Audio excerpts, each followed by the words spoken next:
Meet my gilid and putol.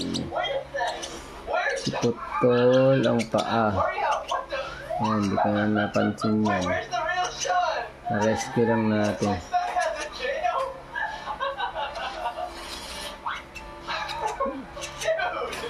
Wait ko na siya na-rescue. Ayan na. Hindi ko napansin. Anak siya ng albino at saka blue opa. Ito naman si gilid. Nadaganan ka ng nanay niya, kaya yung play legs din siya.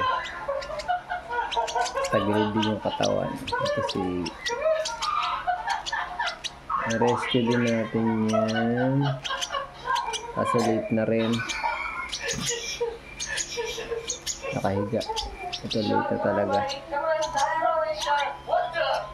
Total na talaga yung paa niya. Kawawa. Kaya na-rescue ko na. Hinanpid ko na. Tingnan natin. Update natin kaya bas mga idol. Kung ano update sa kanya. Si Gilid tsaka si Putol.